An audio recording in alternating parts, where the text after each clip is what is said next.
discuss. Any other, unless you wish to use that time now, I know we're limited. Any other questions? Right. Okay. At this time, I would like to, did you, Mr. Sorry, Knudsen, I Dr. did Watts. not see you. Thank I was you. trying to find my agenda to see exactly. So, under consent agenda items, is there a dollar limitation? Is there a dollar limitation? Dollar limitation. Well, no, but it depends on what you're asking. Well, I'm just Is there trying a to, specific? I just want to know, I know that when I look at our, now it's escaping me, what's that, 2,000 and above, purchase order report, right? It gives me all the different options of why we're doing what we're doing, right? It was either a bid, it was under contract, single supply, whatever, all that sort of stuff.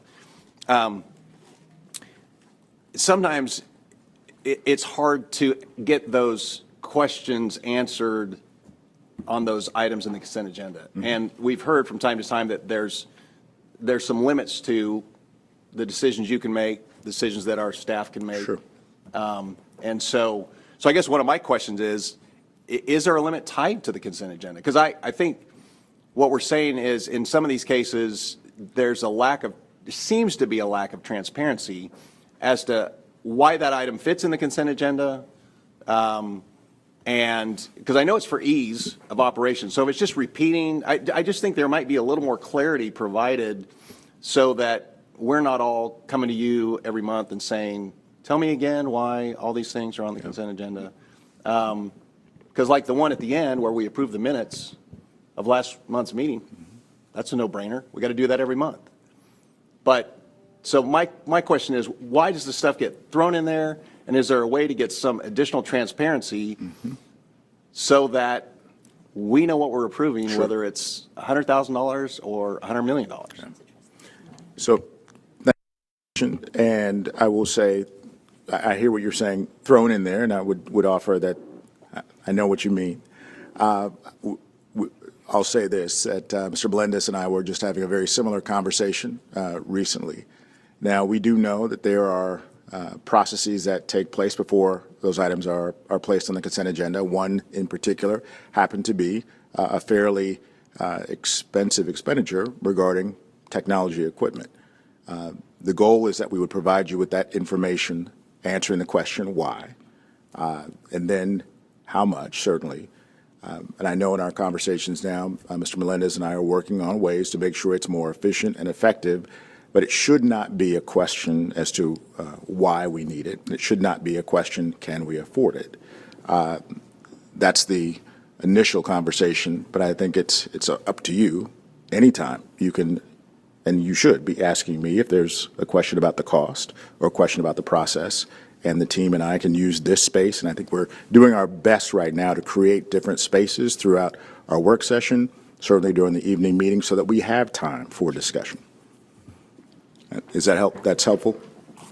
Yeah, I just Okay. throwing it out there. I appreciate it. I'm catching it. I hear you. That's a Thank you. very good question, though, Mr. Knudsen. At the end of the day, I wonder, because I'm just curious as to, because we just normally always approve the consent agenda, and I'm just curious as to why is it different now? If we have to set limits, were you used to not seeing certain limits to it? I'm just trying to figure out what is different from the past to now. I could certainly speak, Yes. be happy to speak to that. The previous superintendent would bring to us as a board a consideration that would be subject to putting on the consent agenda or in new business, one or the other. And we would discuss it before we took any kind of action on it. What I'm finding here, and I think it's a matter of the board sharing with the superintendent what we want and the superintendent responding back, but I'd like something more than that. For example, in today's, and this is all new business as I'd mentioned, but what we're approving tonight or asked to approve ranges from 44 million, 18 million, 181 134,000, 38,000, and 15,000 for health education and sex education materials. But we haven't discussed, at least from my perspective as a board member, have we the funds for this? Where might they be coming from? Does our budget allow for this? We're adopting this for 3 years, 5 years, 8 years. Is it prorated by year? Is it all in 1 year? I think our at least constituents who contact me are expecting that of me, Okay. of asking questions that help them understand with a more transparent approach. Now, the more we do this together, maybe the more familiar we become with it, and we don't have to go into it in such detail. And to answer your question, Ms. Watkins, a great question. Constituents have contacted me, especially about the Accreditation Academy. We approved that in October of 2022 for $5 million. Now, there have been changes in that Accreditation Academy. And Dr. Watts, I'm very hopeful that later in I know we're on our way to TAC meetings, but later in our work today, you would share with us what might have prompted the Accreditation Academy change and what we need to know about all that. So as I say, I think the more we work on these things together as a board with a superintendent and a governance team, the more we will satisfy our requirements as board members and a governance team, and the more it will be beneficial to our constituents. I agree with that. I'm totally in support of the transparency related to the spending, and if we can just, as a board, we're requesting that, and if we can just going forward get some more processes around the transparency and the spending, that would be great.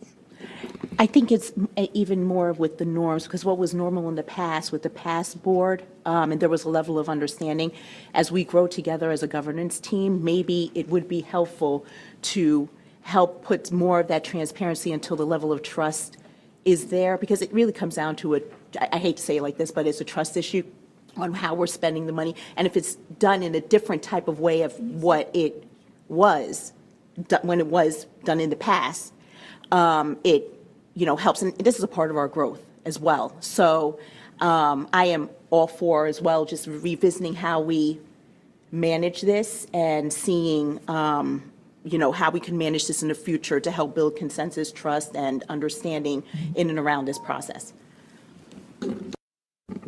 Thank you. That's helpful. We will work towards that. Given our time,